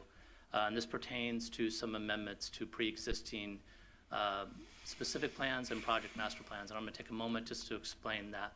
The Commission is well aware of specific plans. You've dealt with them. You've actually adopted some of them in the last few years. But specific plans are also not only a public vehicle for master planning, but also a private vehicle for master planning. So we do have proposed an amendment to a specific plan that was created some time ago. We also have proposed an amendment to a project master plan. Now, a project master plan was kind of a unique concept that doesn't exist anymore, but was in place for a number of years under the old general plan. And in essence, what it was taking master planning to the next level, if you will, for certain sites in the city. So this evening, we're going to be talking to you about a proposed series of text amendments to RPD 5 Conceptual Specific Plan and Heritage Palms Retirement Community and Shopping Center Project Master Plan. So just a little bit of background of what we're talking about. So what is being asked is, again, text amendments to these two plans, the RPD 5 Conceptual Specific Plan and the Project Master Plan, that would in essence allow drive-through facilities in an area of the specific plan and the Project Master Plan where drive-through facilities focused on food or other similar type businesses is not currently allowed by those plans. And this is the Heritage Palms area. You're probably familiar with it. It's the area that is located at the east of the intersection of Fred Waring and Jefferson. It occupies both sides of the land on Fred Waring Drive. The Heritage Court Shopping Center exists there. If you need a landmark, that's where the Walmart neighborhood store is. And this is an area that is, in essence, built out, that the shopping center is built out. There is one vacant parcel of land located at the extreme northwest corner of this center that has been undeveloped for approximately 20 years. And so the owner has been marketing it to prospective parties over the years, and a fairly consistent feedback they've gotten is that for any food operations, they would need a drive-through element in order to be able to have interest in the property. So we've had some conversations about this. In fact, for some of the commissioners, you may remember this came to you several years ago for a conversation. At that time, the commission gave some feedback, but the applicant decided not to go forward at the time. They subsequently had more conversations with the market and decided that now is the time. Now, the basis for that is driven in part, and you've heard this and you've seen it, by the fact that with COVID and the changes in people's patterns of how they access food, drive-through facilities, in essence, have become kind of a mainstay of many business operations. Even businesses who typically haven't had drive-through facilities are now either going back and adding them or adding or building new facilities. An example of that is the Panera Bread in La Quinta that built a brand new building with a drive-through and exited a sit-down only building. So this is kind of a current market consideration. So the RPD 5 Conceptual Specific Plan was adopted by the City Council in 1994, in December of 1994. And it was a large-scale plan. It covered over 650 acres, and again, it had had a component of an 11-acre neighborhood shopping center. Fast forward to December of 2003, and the council approved an amended project master plan that authorized 125,000 square foot neighborhood shopping center, what you see today as Heritage Court. And as you may remember, if you've been over in that area recently, you have a variety of different store types there. You also do have a drive-through facility, which is a drive-through pharmacy.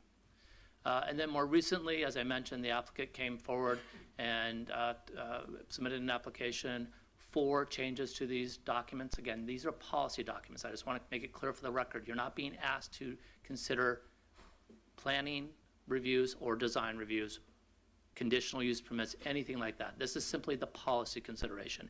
If ultimately these changes are authorized, the applicant would come back at a later date, or a potential occupant of the site will come back at a later date, and they would have to go through the full entitlement process that you're used to, the plan review, potentially conditional use permit, and at that time then the public would be invited back in to the conversation about these developments to determine whether or not it met both city standards at that time, along with you taking any public considerations into account. So this is the map of the area. The area in red is Heritage Palms in its fullness. The area on the map with the blue dot is Heritage Court.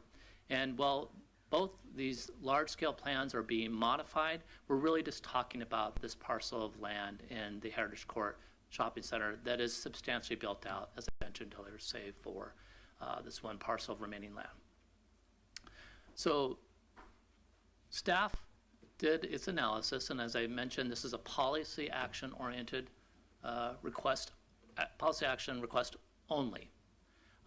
We looked at it from the concept that, again, there will be separate future reviews if ultimately the council does decide to approve these amendments. But we did look at them in the context of compliance with the general plan, and we found that with applicable goals and policies of the general plan, the proposal did comply. We also looked at the process for amending plans like these in the Unified Development Code, and it did meet the procedural requirements of that.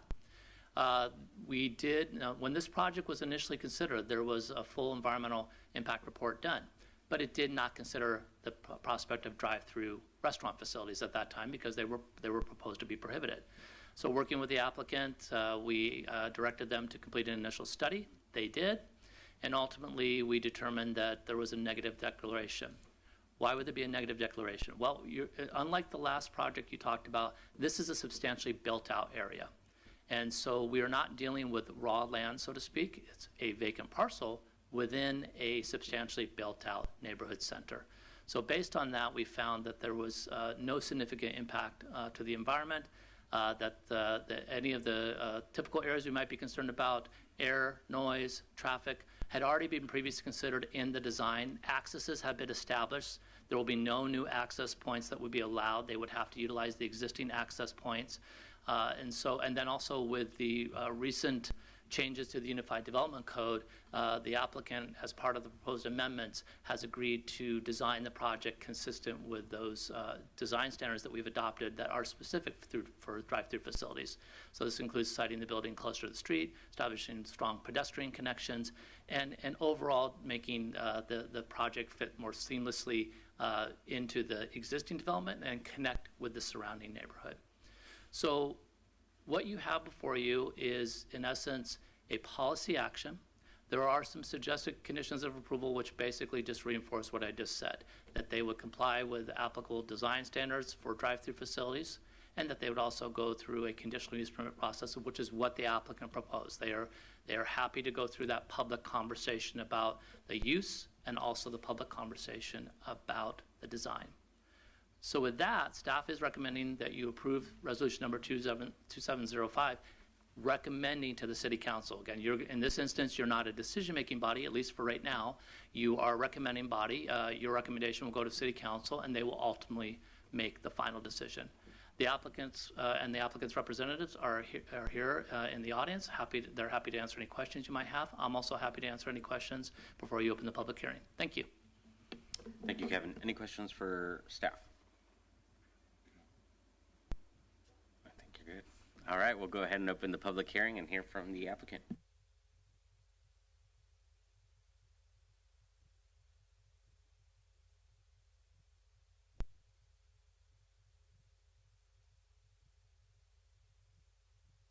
Push a button. There, is that better? Good evening. My name is Rob Bernheimer, and I represent the applicant, Capstone, who's the owner of Heritage Court. Mark Hayden, the vice president, is in the audience, and I'm going to ask him to come up in a couple minutes and also address you on a couple items. We also have Nicole Christ from Terra Nova, who did the environmental work and can discuss any of the studies, traffic, what have you, with you. She's here to answer questions if we need it. So 2.5 years ago, this was before you on like a pre-application review study session. There was some discussion. We huddled after that and decided, it might be better if we had an actual use. We know who's going to be there and you can understand it rather than just dealing with the policy side, which is what we're doing today. Well, through the last 2.5 years, every possible tenant, we've had some good ones, including Better Buzz, which I think would have been a really great coffee addition to Indio. We had extensive discussions with Farmer Boys and others, and Mark can tell you more about that. They all sort of came down to, well, drive-thrus aren't allowed, and we don't want to sit here and wait until, sign a lease and wait just to find out we can't go in there. And so we've lost opportunity after opportunity because we can't promise them a drive-through without a multi-month, 6-month process, and it's a maybe. So we thought it would be better to come before the city and get the policy determination on whether or not a drive-through is the right policy for this site, so that we could then be able to land an actual customer in the process. As your planning director pointed out, any future user would have to, that would have a drive-through would have to come to you for a conditional use permit, and you'd have to review the circulation and all that. And we're not putting up a circulation plan for the drive-through because obviously, as you saw on the last plan, a Chick-fil-A drive-through is much different than a Dutch Brothers drive-through. And so we'd wait till that was designed, till we had the user to be able to design that and then come back to you with the landscaping, the screening, the traffic flow, and the pedestrian flow through that project. Drive-throughs are already allowed in the center for banks and pharmacies. They're just not allowed for food, so we do have some drive-throughs in the center. Interestingly, if it didn't have the specific plan and project master plan, the underlying zoning actually would allow for drive-through. It's an NC zone, and so that would be allowed, but for the original documents. And of course, it's a major corridor along Jefferson, Fred Waring. There are drive-throughs, obviously, across the street in Indio, just down the road. Across the street in La Quinta, just down the road in Indio.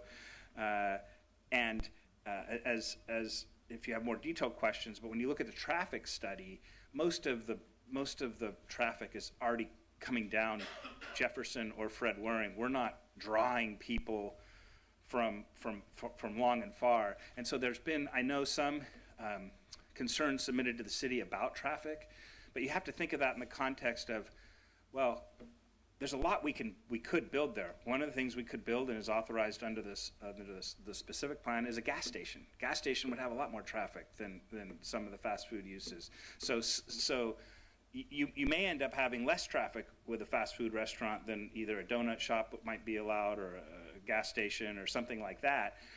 So it's not traffic from a standpoint of zero, it's traffic from the standpoint of what might get built there. And what might get built there under the current plan might have more or less traffic than a fast food restaurant.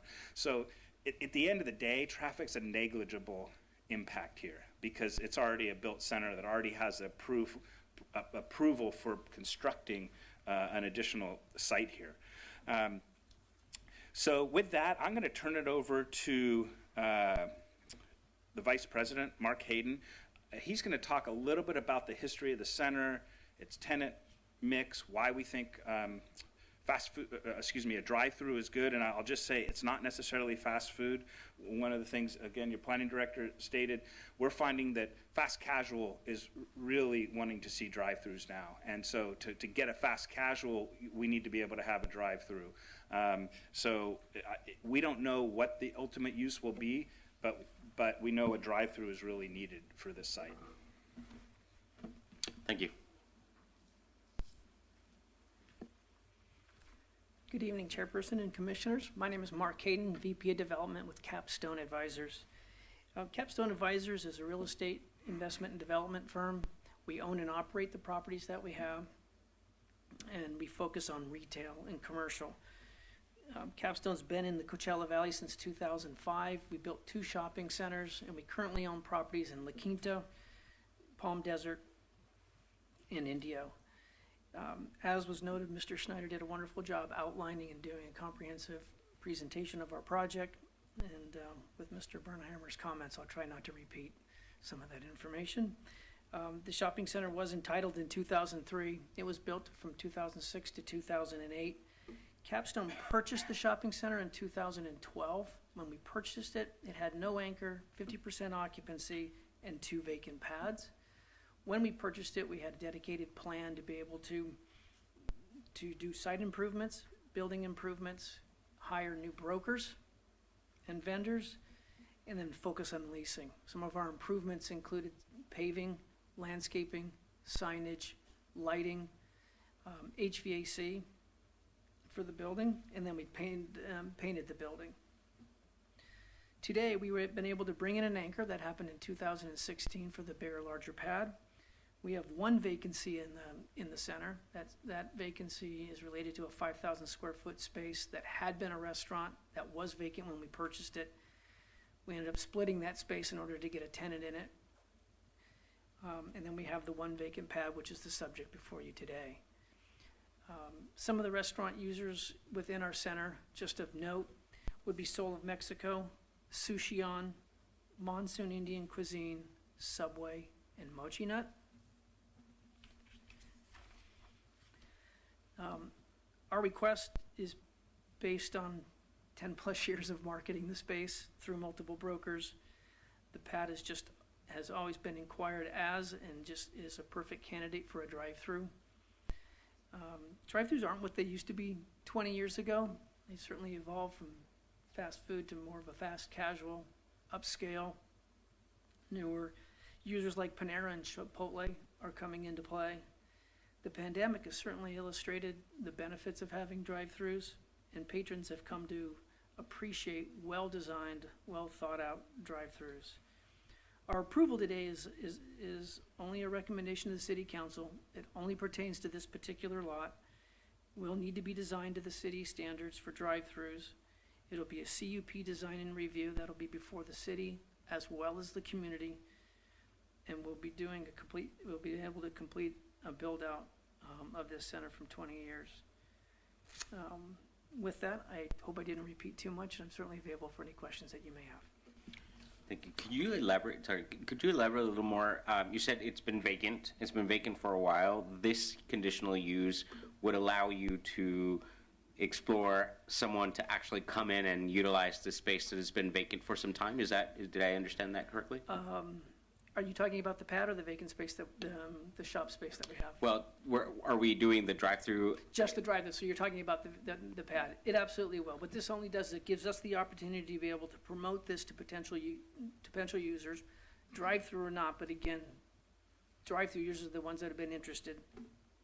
And it would give them more certainty that they would have this be able to be done. It would take them less time to go through the entitlement process because they wouldn't have to couple it with this action, and then it takes less cost. The last two that were noted by Mr. Bernheimer really punted because of time and cost. And would you mind, I don't know if you can share some of the folks that have been interested but walked away because those were the most recent two. That was Farmer Boys and that was Better Buzz. Gotcha. Okay. Thank you. Appreciate it. Any other questions for the applicant before we? No? Okay. We do have a public comment here. Kevin Turman, please.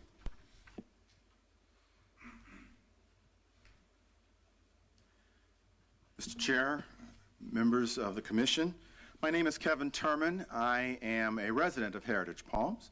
I'm a member of the Board of Directors there, but I am not speaking on behalf of the board, nor do I presume to speak on behalf of Heritage Palms residents. I'm simply speaking in response to the notice that I received in the mail and the information that I received upon my arrival.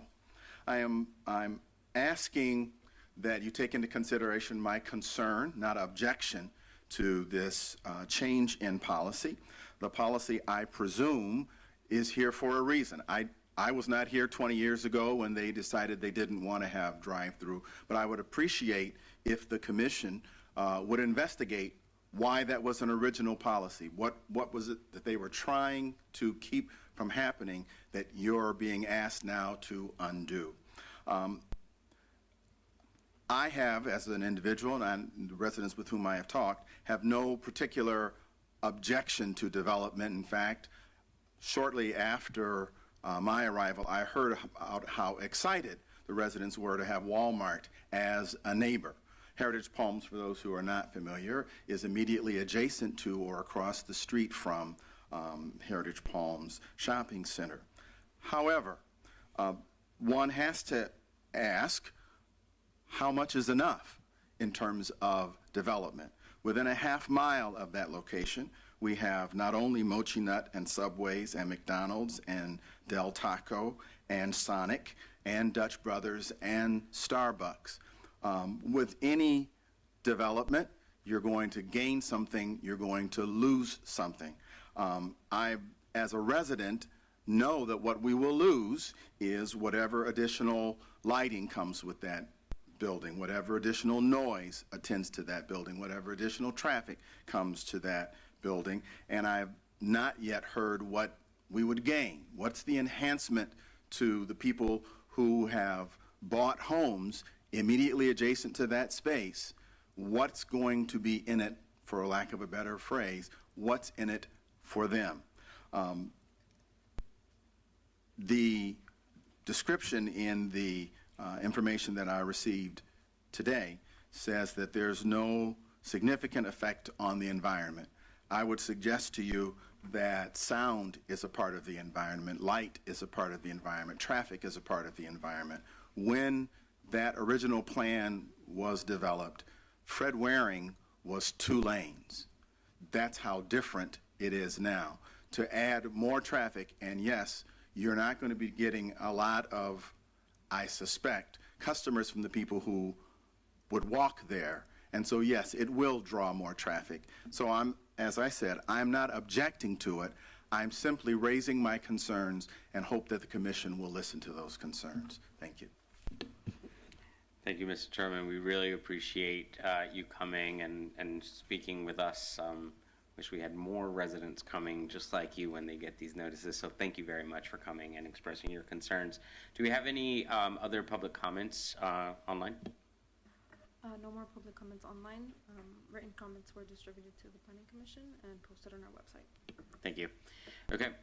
Does the applicant want to address any of the concerns that were brought up? Particularly, what's in it for the residents? Well, first of all, I think that, again, Rob Bernheimer on behalf of the applicant. Number one, what's in it for the residents is it might be a great restaurant that they do want to walk to. So, you know, we don't know what could come there. We know that the center was approved to have a building on this pad. So we're not adding more development that wasn't already contemplated as far as square footage. But we're taking, 20 years ago, you didn't have Paneras and Chipotles that had fast foods and things like that, and those weren't even considered. So I do think we have the opportunity to add another use to that center that the nearby residents might be able to enjoy. Number one. Number two, that's the center needs. You have a vacant 5,000 square foot restaurant parcel. It needs more traffic. It needs more bodies coming off of Fred Waring and Jefferson and coming into the center. And another restaurant is going to do that. And then once they're there, well, maybe they stop in and use one of the other facilities that are there. So I think that it adds to the vibrance of the center by adding another amenity. And I think that's good for the neighbors. As opposed to a lot of uses, the closest house to where this pad would go is over 500 feet away. So you don't have proximity to real residential uses. You've got Fred Waring and a golf course and all that between that and any residential uses. So you're not really abutting up to it. And again, Ms. Christ is here and she can answer detailed questions, but the traffic's been looked at. We did a traffic study for adding a drive-through at this location compared to what was already there. And because the site's already approved for a building at that location, and because most of the traffic is already coming down one of those 2 streets, it's not adding significant traffic to the neighborhood, and therefore there's no significant impacts. So if you have specific questions about that study, Ms. Chris can answer that. Thank you. Thank you. Are there any questions? Oh, sorry. Please, yes, please. Yes, thank you. Sincerely appreciate Mr. Turman's comments and his balanced approach to providing his concerns and not his objections. I would underscore for us that this has been an approved center, and it was always intended to have this pad built out, and it was reviewed and approved based on that. The plan that was approved had targeted this site and designated it for 10,000 square feet. Our report before you shows you as a maximum of a 3,500 square foot that has been studied for the drive-through. That, as Mr. Bernheimer has suggested, this is not a destination, but it'll be pulling off of existing traffic. That when this moves forward, it'll be subject to a use permit, a design review, and the city has measures to be able to evaluate traffic noise through their initial study process. And the next use, for whatever it be, would have to go through that process. And I would be more than happy to share my card with Mr. Turman if he would like to be able to talk to me more about it or keep in touch with how we're proceeding with the property. Thank you very much. Thanks for your comments. Okay, we'll go ahead and close the public hearing. Kevin, did you have something to add? I just wanted to add one bit of factual information, so which I should have mentioned at the beginning of my presentation. So, in expectation that there might be some broader interest in this proposal, this policy recommendation that you're being asked to consider, we went to extraordinary noticing efforts. The applicant was only legally required to submit for 500 feet.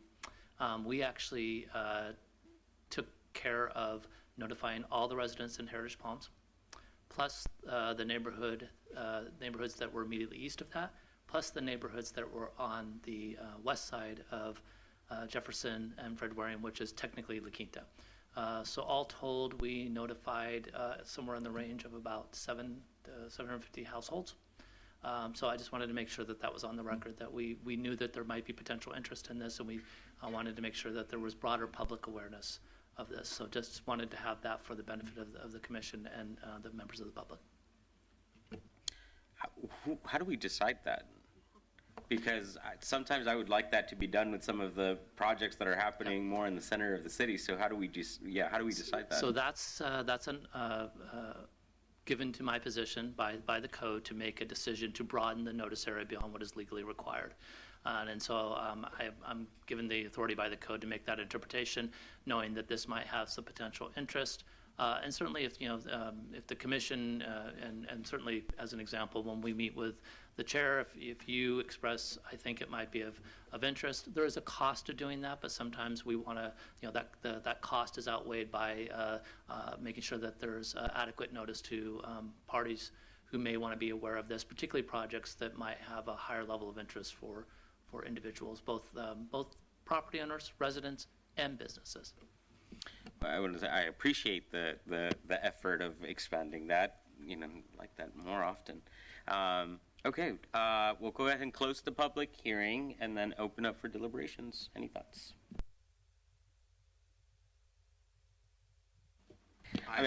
Please. I just feel that finishing that center in any way would overall make it much more appealing. I don't know if any of that would block any of the existing businesses that are in the main portion. Perhaps if that's the case, maybe they could add some signage so that those businesses are not affected, some low-level roadway signage or something. But I do understand that the concept of a drive-through has changed drastically over the last 20 years, and especially over the last 5 or 10. So I understand the want to make this more accessible for any possible suitors. Because this is a policy recommendation and not a design review, is there a point where we as a body, the council, the city gets to say this is the better design to not affect some of the established businesses? Yes, the short answer is yes. And if ultimately this was allowed, or as pointed out by Mr. Bernheimer, that if no action was taken and they came forward with what was originally proposed, which was a 10,000 square foot building, that would have to go through a design review process. So the point of which where the Planning Commission and members of the public get to have a level of input into that design is when there's actually a design review application. Not a policy recommendation per se, but when you're actually looking at the proposal. And so that is why in the lead-ups to this, we encouraged the applicant, and they ultimately put forward their proposal that they would try to design it to be consistent with the current regulations that you have adopted versus the regulations of 20 or 20 plus years ago. So I think that the applicant, and to acknowledge to their credit, did listen to that recommendation from staff that to not try to design to market factors and design considerations that are 20 plus years old, but try to design it to the rules and regulations that this commission and the city council and the community have weighed in on over the last few years. Thank you. So yeah, I guess I'll add my comments. Just echoing Mr. Turman's comments. What's in it for the conditional use permit is there, right, for a reason. We don't encourage it, but we know that these types of projects are going to come, and then we consider whether we want this to be a project in this area or not. and then we're put to this test for clear, just to understand our position. Then we can't say no to certain things because we need to have some factual reasons to say no. So we can't just base it on opinion, and it's a very difficult position to be here. I think what you're suggesting is really a deeper dive into the policy, which is what has been my learning experience in the last 3 years that I've been sitting here. We need some real serious looking into the policy. I really appreciate your comment, Mr. Chairman, saying, why did we do that? Why did we do that 20 years, and why are we still doing it to this day? And should we as a city be looking at these policy recommendations, the reasons why we're not allowing these just from the get-go? So I really appreciate you coming out and giving us your concern, and then just wanted to express a little bit of our limitations also when it comes to being able to say yes or no to some of these projects as they come before us. I agree with your sentiment that we want to occupy. We don't want any sort of dead space. We want to create tax revenue streams. This has been really a big focus, I think, not a personal position, but I know that it's a focus of our city, of our residents. We want traffic and activating these centers, and so I think that if we have not been able to maximize the potential of this space because of these certain conditions that are not being allowed, I can understand the willingness and the need for something like this, regardless of not being a fan of drive-through. So I will entertain, or do you have any comments? No, I will entertain a motion then.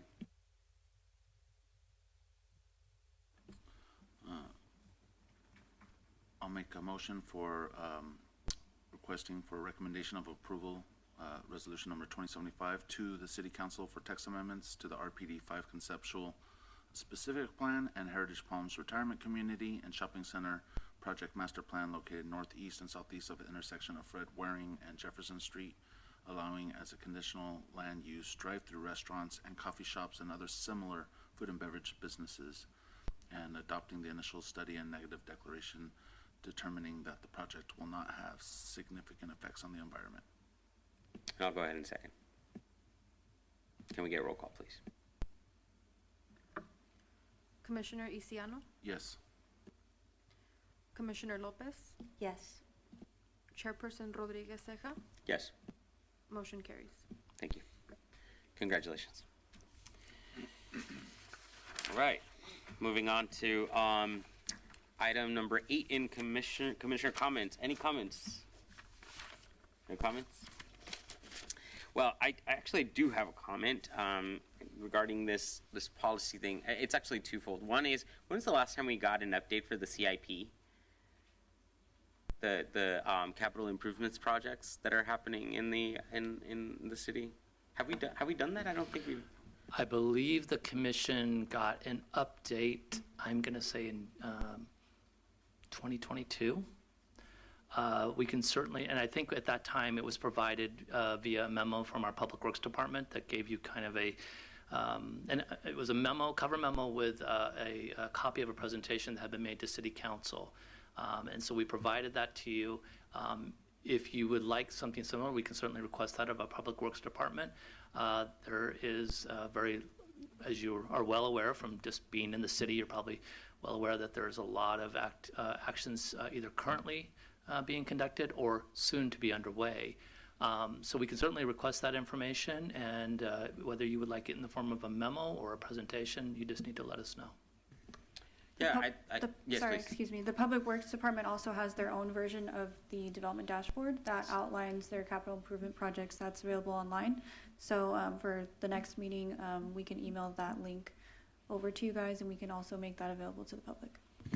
Yeah, I appreciate that. And it'd be great to get a short, even if it's a short overview presentation in this public setting, just to kind of get the sense of, we're hearing a lot of these development, and we're getting a lot of them, which is a great thing. Our city is growing. Weren't we on a list nationally, like top 20 growing cities at some point in the last couple of years? I think some magazine purchased it. So I think it's important to sort of offset, like, what are we doing as a city to develop for development for serving and amenities for our residents and improving streets and all of the things that come in with the CIP. I think it's a good space to do that. I know that people are tuning in and listening to all the things that are happening, approving these types of developments. So it'd be nice to just have that, create that opportunity and space for us to get a report.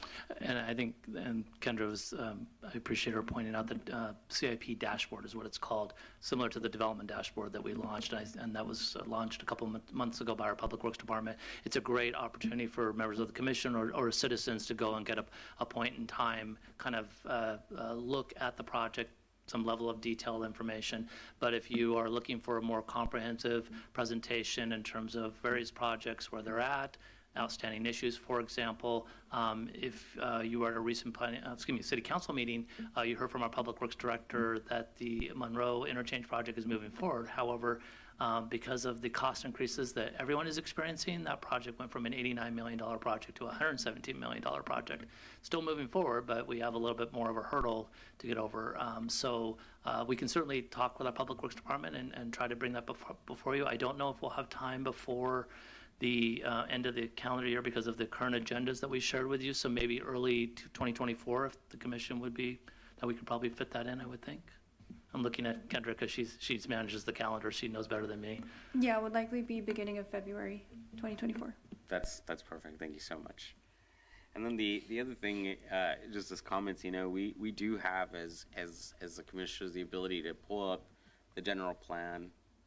If we're having these types of conundrums when we're up here, we can ask for a review for some of these policies that are found and to be able to maybe tease them out a little further so that we're not constantly having these sort of philosophical issues when we're up here. And I think the other sort of ask is also the housing element. When that came to us, there were a few programs that were outlined to be done year 1, year 2, and some further feasibility studies. I think one of the things that I remember the consultant talking about was a feasibility study on inclusionary zoning, and so there was just a lot of content that was pending, and we approved that a while back. So I think it'd be great to just get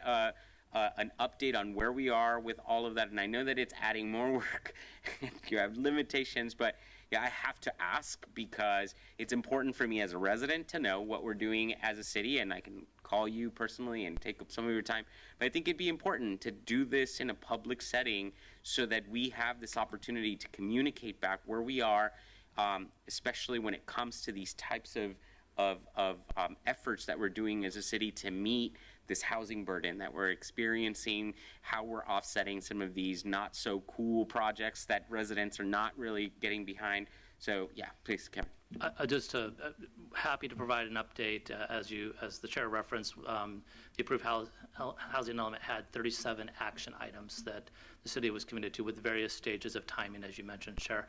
I can report that the last city council meeting, the city council did approve the city's pro-housing plan.